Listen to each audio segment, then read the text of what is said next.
Hi viewer, welcome to our YouTube channel. I am Haris Khan. आज के इस लेक्चर में हम जानेंगे एसक्यूएल एन ऑपरेटर के बारे में। The in operator allows you to specify multiple value in a where class.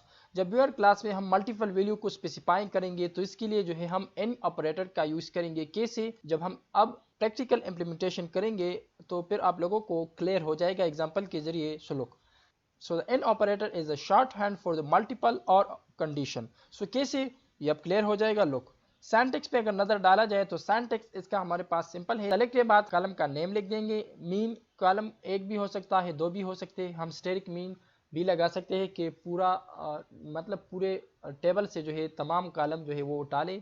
So from के बाद टेबल का नेम और उसके बाद वेयर के बाद हम कॉलम का नाम लिख देंगे, जैसे कि हम कॉलम का नाम लिखते थे प्रीवियस लेक्चर में, जैसे हमने किया लाइक का इस्तेमाल करते हुए, लाइक कीवर्ड्स का इस्तेमाल करते हुए। सो इसी तरह यहाँ पर कॉलम के नेम के बाद हम इन लगाएंगे और इनके बाद जो वैल्यूज हम स्पेसिफाई करेंगे यहाँ पर, तो वो वैल्यू हमारे पास जो है मल्टीपल हो सकता है, क्योंकि हमने ऊपर कहा to specify multiple values in a where class. So ये वेयर क्लास में मल्टीपल वैल्यू को क्या करेगा? स्पेसिफाई करेगा। एक और तरह का भी हो सकता है, अगर हम सेलेक्ट करना चाहते हैं किसी दूसरे टेबल से, या तो उसके लिए हम सेलेक्ट वर्ड्स का इस्तेमाल करेंगे। सो ये तो जनरल सिंटैक्स था। अब इसको प्रैक्टिकल एग्जांपल के जरिए करते हैं। जो हमारे पास एक कस्टमर टेबल मौजूद है, फिर आप लोगों को ज़्यादा क्लियर हो जाएगा। So let's move to the practical example.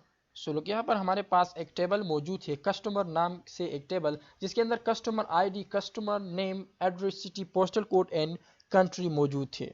SQL पे आप लोगों ने क्लिक करना है। यहाँ पर अब हम लिखेंगे तो सेलेक्ट और सेलेक्ट आल के बारे में तो आप लोग जानते हैं। हम सेलेक्ट आल को जो है वो यूज़ करेंगे। सेलेक्ट क्योंकि हम सारे कॉलम से जो है एक कॉलम को हम स्पेसिफाई नहीं कर रहे हैं, तो आप लोग अगर एक या दो कॉलम को स्पेसिफाई करते हो और उसी से जो है ये सब एक्सट्रैक्ट वगैरह ये करते हो, आप ये रिजल्ट चाहते हो, तो आप सेलेक्ट यूज़ कर सकते हो। हम पिछले लेक्चर में यूज़ कर चुके हैं। सो अब जो है इस केस में हम जो है, मैं चाहता हूँ कि मैं सेलेक्ट आल जो है वो यूज़ करूँ, वो मेरे पास इस वक्त बेटर होगा। सो फ्रॉम के बाद हम कस्टमर का नाम लिख देंगे, टेबल का नाम लिख देंगे, जो कि हमारे पास इस केस में कस्टमर है, और इसके नीचे हम वेयर कंडीशन जो है वो स्पेसिफाई करेंगे। मिसाल के तौर पर वेयर कंट्री। सो वेयर के बाद मैंने कॉलम स्पेसिफाई कर दिया वेयर, और इसके बाद मैं इन स्पेसिफाई करूँगा मीन कंट्री। तो कंट्री हमारे पास क्या हो, मैं कहना चाहता हूँ कि जिसमें कंट्री मेरे पास जिन कॉलम में मीन कंट्री के कॉलम में जिन फील्ड का वैल्यू मेरे पास पाकिस्तान हो, पाकिस्तान। और दूसरा भी मैं यहाँ पर स्पेसिफाई कर सकती हूँ, क्योंकि हमने कहा कि स्पेसिफाई मल्टीपल वैल्यू। सो दूसरा मैं जर्मनी जो है वो स्पेसिफाई करना चाहता हूँ, जर्मनी। तो ये दोनों अगर हो तो वो मुझे क्या कर दे? डिस्प्ले कर दे।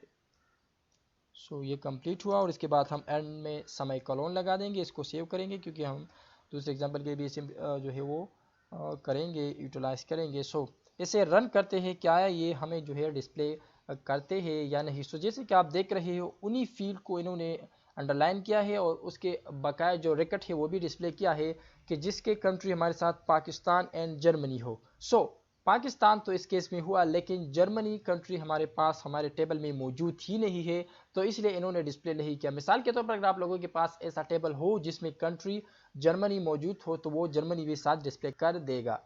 सो अगर आप पाकिस्तान, जर्मनी, अमेरिका, जितने कंट्री आप स्पेसिफाई करना चाहते हो आप स्पेसिफाई कर सकते हो, लेकिन तभी वो आपको डिस्प्ले करेगा अगर वो आपके टेबल में मौजूद हो।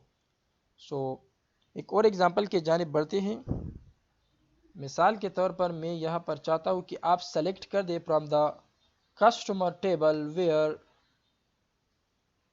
जहाँ पर क्या हो, country not in Pakistan, Pakistan.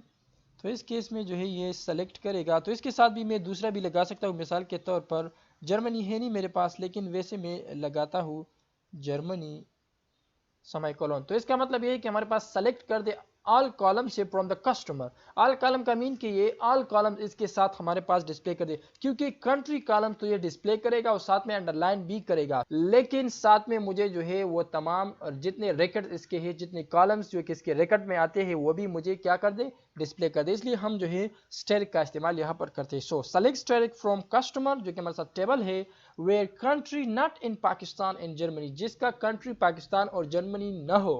तो हमारे पास तो टेबल में सिर्फ पाकिस्तान है, और जर्मनी तो है भी नहीं, लेकिन वैसे भी यहाँ पर हमने कहा कि अगर पाकिस्तान भी हो तो वो भी डिस्प्ले ना करे।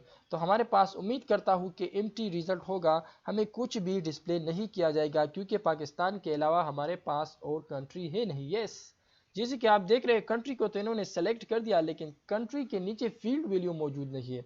सो उम्मीद करता हूँ कि इस एन ऑपरेटर पे आप लोग समझ चुके होंगे। सो इंशाल्लाह नेक्स्ट लेक्चर में मिलते हैं, तब तक के लिए इजाजत दीजिए। अल्लाह हाफिज़।